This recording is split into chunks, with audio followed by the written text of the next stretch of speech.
Bismillahirrahmanirrahim. Assalamualaikum warahmatullahi wabarakatuh. Waalaikumsalam warahmatullahi wabarakatuh. Alhamdulillahirabbil alamin. Allahumma shalli ala sayyidina Muhammadin wa ala alihi wa sahbihi ajmain. Alhamdulillah, bersyukur kepada Allah Subhanahu wa taala di kesempatan yang berbahagia ini kembali kami menyapa di Majelis Yas'alunaka Islam Solusi Kehidupan bersama Syekhuna Syekh Surahman Hidayat. Assalamualaikum warahmatullahi wabarakatuh. Kami ucapkan terima kasih kepada para pemirsa, dalam hal ini mahasiswa-mahasiswi UIN Bandung yang telah menyampaikan pertanyaannya. Mudah-mudahan menjadi asbab kebaikan kita bersama. Ayo. Langsung saja untuk pertanyaan yang pertama, yaitu terkait menyikapi kehidupan. Ya. Kenapa kita sering merasa bersalah saat memilih hidup yang berbeda dari harapan orang lain, padahal yang menjalani hidup itu kita sendiri? Seperti itu. Bismillahirrahmanirrahim. Assalamualaikum warahmatullahi wabarakatuh. Allahumma salli ala nabiyyina wa maulana Muhammadin wa ala alihi wa sahbihi ajma'in, amma ba'du. Kita hidup dalam masyarakat, tentu saja an-nasu ajnas, manusia itu berjenis-jenis, beragam-ragam, bukan hanya secara fisik tapi juga tentu saja harapan pandangannya. Ya, disinilah bagaimana ketidaksesuaian antara pilihan kita dengan orang lain. Ya, berarti ada pandangan yang berbeda. Yang berbeda, ya betul. Nah, pandangan ini berdasarkan tentu saja pendapat dan keyakinan. Nah, orang mempunyai pendapat A, ya, bahwa A itu yang baik. Nah, ketika dikomunikasikan dengan masyarakat, ya, menurut masyarakat itu bukan A, ya, tapi B. Atau A memang A tapi tidak baik, begitu. Jadi di situ soal pandangan dan keyakinan bahwa itu baik atau tidak baik. Nah, ini berdasarkan pada al-fahmu, ya, kefahaman, memahami sesuatu. Kalau pemahaman itu sama, maka cenderung pandangan itu sama. Tapi kalau berbeda antara orang itu, saya memahaminya A, yang lain B, C, maka tentu pandangannya berbeda. Ya, maka perlulah sumber atau rujukan yang sama. Supaya rujukan itu sama dan tidak terjadi khilafiyah, ikhtilafiyah. Kalau khilafiyah itu berbeda pandangan, ya. Tapi kalau sudah ikhtilafiyah, berbeda sikap, lalu berbeda pilihan. Ya. Ya. Khilafiyah itu baik karena memperkaya, ya, memperkaya pandangan dan pilihan. Tapi ikhtilafiyah itu sudah berbeda sikap. Tuh. Nah, bagaimana supaya masyarakat itu mempunyai pandangan dan sikap yang sama sehingga ada kebersamaan, ya, kebersamaan. Nah, disitulah maka sumber ilmunya harus sama. Sumber ilmunya apa? Ad-din, nah, kan? Pemahaman tentang ad-din juga harus sama, yaitu dari orang yang alim dan amil, ya, kan? Orangnya itu alim dan amil, ya, kan? Itu insya Allah sama. Sebab orang yang alim tapi ghair amil. Nah, beda. Dia memahami masalah agama itu tapi tidak secara teori dapat direalisasikan sendiri. Bahkan mungkin masyarakat menilai kok pandangannya A tapi Implementasinya. kelakuannya orientasinya ke mana begitu. Nah, jadi al ilmu wal amal itu harus ada satu kesatuan. Makanya dalam perintah-perintah agama itu ya ilamu ketahuilah, kemudian i'malu amalkanlah. Itu apa namanya dasar kenapa berbeda. Oleh karenanya dalam bahasa kitanya sederhananya harus sama-sama ngaji lah kan. Ngaji itu kan mempelajari agama, lalu belajar mengamalkan agama, lalu menunjukkan bahwa agama yang dia pelajari itu baik, bermanfaat. Itulah ngaji, ya kan. Aji itu dalam bahasa Sunda itu nilai. Menilai. Iya, dia tahu sesuatu tapi ya menunjukkan sesuatu itu bernilai bagi dirinya dan masyarakatnya. Jadi makin tahu dia makin bernilai. Ajen. Dari aji ini kemudian ajen, harga. Maka istilah orang tua itu orang yang kurang baik kelakuannya itu tidak diajeni, artinya tidak dihargai oleh masyarakat karena kelakuannya tidak sejalan dengan apa yang dia ucapkan begitu. Jadi itulah ngaji, ya kan. Itulah pentingnya pengajian, bukan pengkajian. Nah, kan? Kalau pengkajian ya hanya menggali teori-teori saja. Tapi kalau pengajian itu dipahami teorinya lalu diserap dalam pemahaman, bahkan diserap di dalam hati, ya. Lalu ada kesediaan untuk memperbaiki, merubah, meningkatkan. Dari apa yang sudah akan meningkat. Kalau yang sudah itu salah mau merubah, begitu. Itulah pengajian, pengkajian. Wallahu a'lam. Baik, terima kasih atas penjelasannya. Ya. Pertanyaan berikutnya, kita sebagai manusia sering begitu takut menghadapi kenyataan bahwa dirinya gagal. Apakah karena kegagalan sudah lebih dulu dilabeli sebagai sesuatu yang memalukan? Ya, gagal. Takut dengan kegagalan. Ya. Terima kasih. Gagal atau berhasil itu kan ada ukurannya.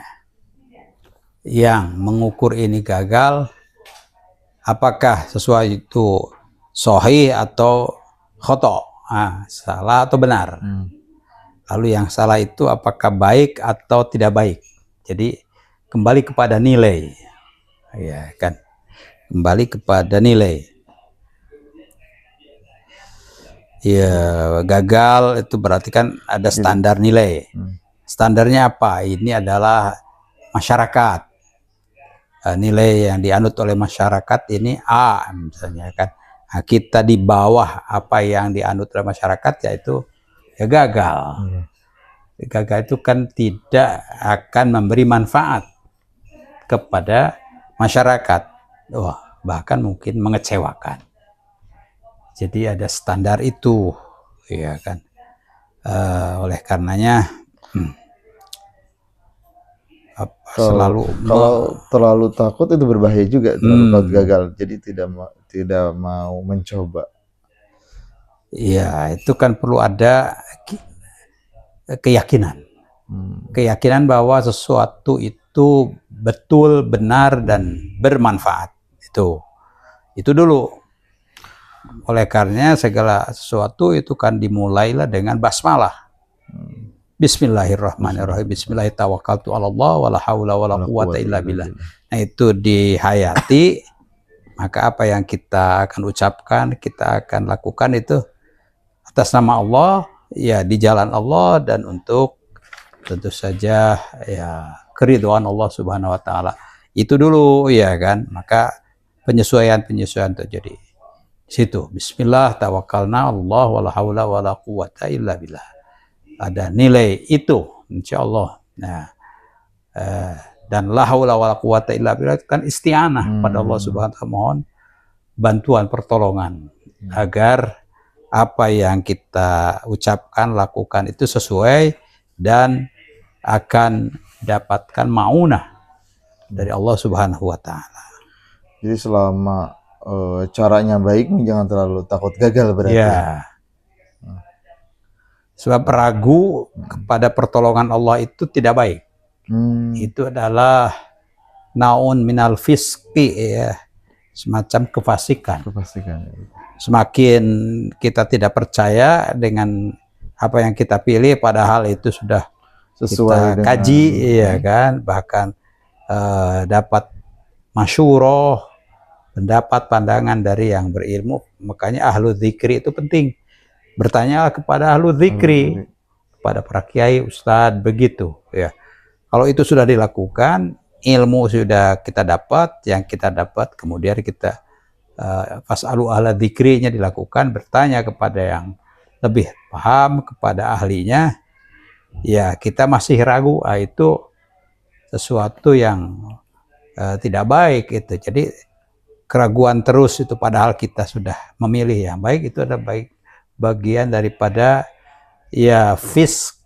Kalau fasik ya, karena jalan Allah kan tidak begitu. Kalau benar maka katakanlah dan lakukanlah. Nah, kalau fasik bisa ke nifak, ya, dan itu berbahaya dari sisi keimanan. Ya. Baik, terima kasih atas penjelasannya. Ya, pertanyaan berikutnya. Kadang kita merasa tidak pantas meminta sesuatu kepada Allah Subhanahu wa ta'ala karena ibadahnya belum cukup. Apakah rasa tidak pantas itu bagian dari rendah hati atau justru kurang keyakinan pada rahmatnya? Ya, itu yang kedua, ya kan. Merasa tidak pantas meminta kepada Allah. Nah, lalu kalau tidak meminta kepada Allah, kemana? Ya, kan? Ya, karena setiap orang itu dalam kondisi perlu bantuan sesama, bantuan orang tua, bantuan guru, ya. Dan semua itu terbatas kemampuannya. Ujung-ujungnya bantuan Allah Subhanahu wa ta'ala. Kalau keyakinan pada jadi bantuan, bukan bagian dari rendah hati itu. Bukan, itu kurangnya keyakinan yang kedua. Ya, kurangnya keyakinan. Betul. Bahkan imannya tergerus. Al iman itu kan al itminan, kemantapan. Ya. Baik, terima kasih atas penjelasannya. Pertanyaan berikutnya, ya, saat kita berdoa, seringkali kita dibingungkan oleh jawaban dari doa kita. Apakah iman itu soal yakin pada jawaban atau tetap percaya bahkan saat tak ada jawaban sama sekali? Jadi terkait jawaban dari doa yang kita dapatkan. Para ahli iman itu kan ada aspek-aspeknya. Pertama, iman itu mengucapkan harus. Orang ya mengatakan saya beriman tapi saya tidak mengucapkan, tidak mengakui, ya enggak. Lalu meyakini apa yang kita ucapkan itu kita yakini, lalu kita amalkan. Nah, itu iman tuh. Jadi ya jadi nggak usah bingung dengan jawaban dari doa yang kita panjatkan berarti. Ya, kalau jawaban itu kan diserahkan kepada yang memerintahkan kita berdoa. Makanya ud'uni astajib lakum. Ya, kewajiban kita itu melaksanakan ud'uni. Ya, lalu urusan tentu saja dengan cara, dengan bahasa, dan dengan sikap yang sesuai dengan harapan ya Allah Subhanahu wa ta'ala. Jangan disibukkan dengan jawabannya berarti. Jangan, itu makanya ada yang nama tafwid. Tafwid itu penyerahan diri, penyerahan harapan, ya, penyerahan nasib, ya kan. Ya, Allah. Makanya kan orang yang mantep itu ya Allah. Kita berkorban, kita sudah berderma, kita sudah melakukan sesuatu, menolong orang, tapi orang yang ditolong itu nggak nggak ngerti. ngerti. Ya Allah, Bukan kan begitu. urusan kita itu mah. Betul. Itulah Allah, itu tafwid. Ya baik. Ya. Oh iya. Ufawwidu amri ilallah. Allah. Kan. Aku pasrahkan urusanku itu kepada Allah Subhanahu wa taala. Baik, ya. Baik, terima kasih atas penjelasannya. Pertanyaan kelima, bagaimana cara kita keluar dari fase ketika kita selalu meliputi rasa bersalah, penuh ketakutan, kelimpungan, gelisah, tiada henti, dan jiwa yang terasa begitu sunyi? Cara mengatasi kegelisahan hidup. Ya, hati ini ya, qalbun itu ya taqallab, ya bolak-balik, bisa ke atas, bisa ke bawah, bisa ke samping, kiri, kanan, ya kan. Ke samping kiri yaitu arah yang tidak baik, ya kan, ya sesuai dengan apa namanya godaan setan tuh ke kiri. Ke kanan ya ajakan ya oleh para ulama ke kanan. Ke atas ya makin mantap, ke langit kan mantap, ke bawah makin down, itulah ya taqallab. Ya, makanya ya muqallibal qulub sabbit qalbi ala dinika wa ala ta'atika. Nah, itu mohon kepada Allah yang membolak-balik hati itu, tetapkanlah, teguhkanlah hatiku ala dinik, di atas jalanmu, wala ta'atik, dalam ketaatan. Gitu ya kan. Jadi as-sabat itu mahal. Makanya orang yang meninggal itu didoakan selain innalillahi wa inna ilaihi raji'un, ghafarallahu lahu warhamhu wa'afihi wa'fu anhu wa sabbit ijabatahu, ya kan. Sabit, jadi memohonkan sabat dalam menjawab pertanyaan para malaikat. Tasbit itu. Ketika su'alul malakaini itu tentu situasi ya, di sana itu ya mencekam, ya kan, sangat mencekam. Makanya Rasulullah SAW bersabda, doakanlah saudaramu itu supaya dalam sabat ya, dalam menjawab, begitu. Ya itulah wasabit ya aqdamana wansurna al qawmil kafir. Ya, as-sabat. Ya. Allah. Baik, terima kasih atas penjelasannya. Ya. Pertanyaan berikutnya yaitu ya, saya seorang anak bungsu, orang tua saya sudah berumur. Di satu sisi saya ingin belajar keluar daerah, di sisi lain saya ingin mengurus orang tua di rumah. Ya, sikap yang harus saya kedepankan, pilih yang mana? Ya, istisyarah ke orang tua itu penting. Supaya mendapatkan an-nushu, ya kan, nasihat orang dan doa. Doa, betul. Nasihat dan doa. Tuh. Tidak diberi nasihat rugi. Diberi nasihat tapi tidak didoakan itu juga rugi. Ya dua-duanya. Jadi orang tua ya tentu saja memiliki pandangan sebab punya pengalaman hidup yang panjang, ya kan. Pengalaman itu tentu saja ingin dibagi kepada anaknya. Ini dulu kita orang tua ini mengalami ini, itu kan sebagai pelajaran. Dan pengalaman itu guru yang baik. Betul. Ya, orang tua tentu saja syarat pengalaman, maka itu dimintakan dan diberikan kepada kita, jangan begini, gitu kan. Jadi ketika itu ditetapkan oleh orang tua, pilihan itu yang diambil. Nah, itu. Ya. Baik, terima kasih atas penjelasannya. Ya, pertanyaan berikutnya, bagaimana kalau kita ingin berubah jadi pribadi yang lebih baik, tapi masa lalu kita terus dibicarakan orang? Bagaimana cara menghadapi rasa malu atas perbincangan orang kepada kita? Yang suka orang lain itu ya berbincang, mungkin hal-hal yang bagus, menyenangkan, atau yang tidak bagus, tidak menyenangkan, kan itu berbincang, ngomongin lah ya, istilahnya ngomongin. Nah, itu kalau kita ikhlas, kita berbuat itu untuk dipuji atau untuk diterima oleh Allah Subhanahu Wa Taala, ya kan? Itu niat itu penting. Niat itu penting. Ya, kita berbuat itu ya sekolah, berjuang, ya itu ya untuk apa? Gitu. Adapun masa lalu ya terkait yang kurang bagus katanya. Ya, masa lalu setiap orang punya masa lalu, ya kan. Masa lalu yang bagus itu untuk disyukuri, kan itu. Masa lalu yang kurang bagus itu untuk diibrohi, diberikan diambil pembelajaran. Ya, masa lalu begitu, ini kurang bagus, gitu kan. Itulah pelajaran. Ya, pelajaran yang baik, yang tidak baik kan itu menjadi perhatian kita ke depan, itu tidak untuk diulangi.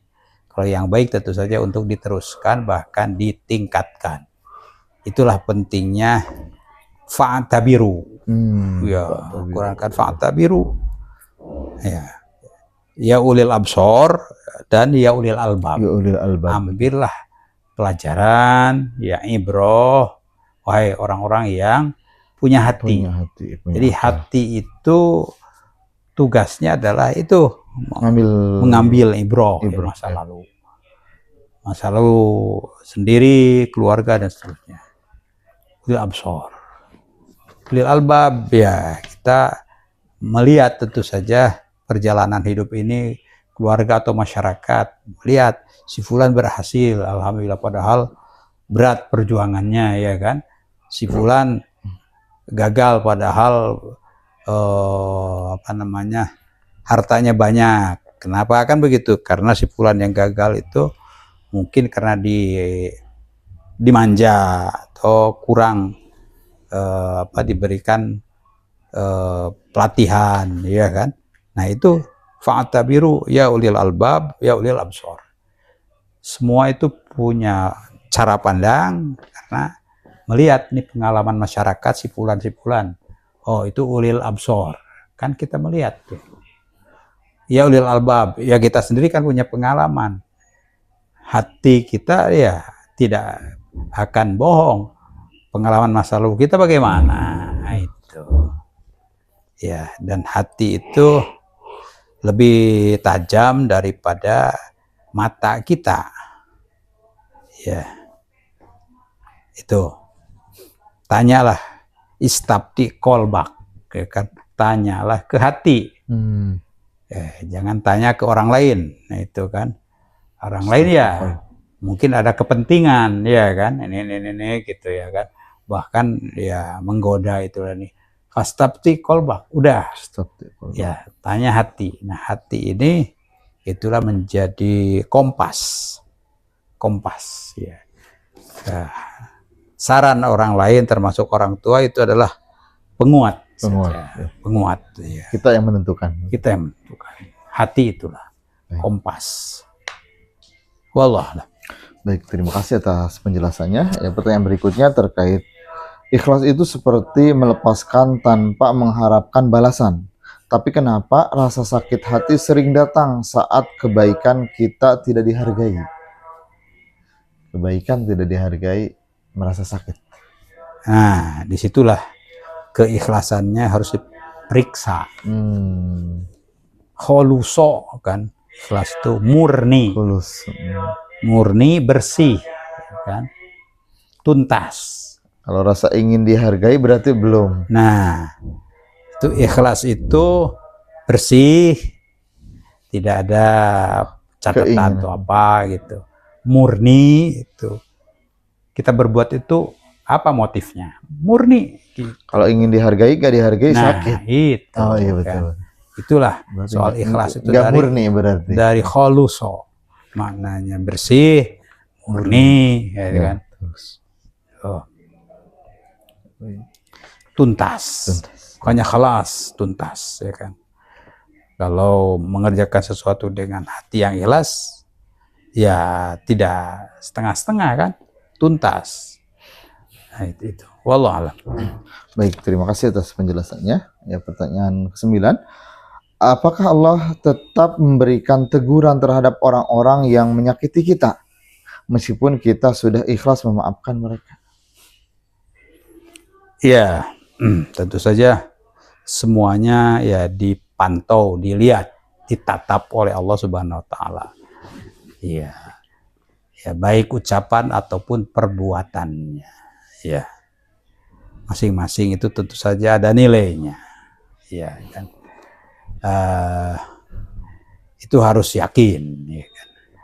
Jadi apa yang kita lakukan, ucapkan kepada masyarakat, nah, kok memahaminya enggak begitu, gitu kan? Salah paham, ya kan? Ya, kalau ada salah paham, ya mungkin kan salah komunikasi. Nah, ini bagaimana, ya kan? Tentu ada munasohah. Munasohah itu saling menasehati. Termasuk minta nasihat, ya kan? Itu penting. Istinsoh, minta nasihat. Munasohah, memberi nasihat, ya. Itu penting, ya kan? Untuk ya mendekatkan hati di antara sesama. Orang meminta nasihat itu lebih bernilai daripada minta duit, ya kan? Ya tolong dong, ini butuh ini misalnya, ya kan? Ya itu bagus. Tapi kalau minta nasihat itu kan lebih tinggi nilainya. Saya mengorangkan itu kan. Kalau minta duit kan belum tentu mengorangkan. Tapi kalau minta nasihat, kita stansohaka fansuhu. Ya, kewajiban sesama mukmin muslim itu kan ada 6. Termasuk saling menasehati. Iya kan itu. Allah alam. Baik, terima kasih atas penjelasannya. Ya, pertanyaan berikutnya. Kalau kita berdoa di rumah yang tidak disenangi oleh malaikat, apakah doa kita diterima atau tidak? Itu faktor penguat untuk diterimanya doa, ya kan. Itu pasunatan doa, ya kan. Termasuk doa memilih waktu, ya kan? tempat begitu. Itu kondisi, ya kan. Termasuk ya rumah itu, makanya masjid itu tempat yang terbaik di muka bumi ini kan. Walaupun tidak sebaik rumah sendiri kan bagus, tapi tentu saja masjid atau musola atau mihrab. Nah, makanya di rumah itu harus ada tempat ya mihrab. Apakah kamar atau apa begitu, tempat yang didiatkan khusus untuk ya ibadah kepada Allah Subhanahu wa taala gitu kan. Jadi ya kalau ada mihrab atau apa kan malaikat datang ke situ. Malaikat juga ya mengamini kan. Penting, ya kan. Iya, menyediakan tempat khusus itu penting juga. Barang siapa berdoa dan diaminkan oleh malaikat kan gitu, ada hadis. Maka insya Allah akan diijabah. Sebab malaikat itu kan suci, bersih. Ya. Ya, kita bekerja dibantu oleh orang lain yang lebih bagus, sukses pekerjaan kita, gitu. Ya, tapi kalau dibantu oleh orang lain yang tidak bagus, gagal. Begitu. Apalagi malaikat, ya kan, masya Allah, ya kan.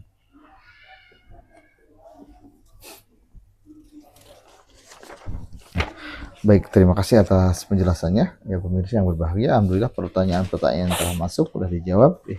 Untuk itu kita akhiri dengan doa bersama. Allahumma shalli wa sallim ala nabiyyina wa maulana Muhammadin wa ala alihi wa sahbihi ajma'in. Amin ya Allah ya rabbal alamin.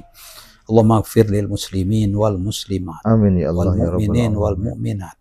الأحياء منهم والأموات إنك سميع قريب مجيب آمين. الدعوات اللهم أصلح لنا ديننا الذي هو عصمة أمرنا وأصلح لنا دنيانا التي فيها معاشنا وأصلح لنا آخرتنا التي إليها معادنا واجعل الحياة زيادة لنا بكل خير واجعل الموت راحة لنا من كل شر اللهم اهدنا واهد بنا واجعلنا سببا وسبيلا لمن اهتدى اللهم أعنا على ذكرك وشكرك وحسن عبادتك وأحسن يا الله عاقبتنا في الأمور كلها وأجرنا من خزي الدنيا وعذاب الآخرة ربنا اغفر لنا ولوالدينا وارحمهما كما ربيانا صغارا وارحمهم يا الله كما ربونا صغارا اللهم احسن عاقبتنا في الامور كلها واجرنا من خزي الدنيا وعذاب الاخره وصلى الله وسلم على نبينا محمد وعلى اله وصحبه اجمعين سبحان ربك رب العزه عما يصفون وسلام على المرسلين والحمد لله رب العالمين.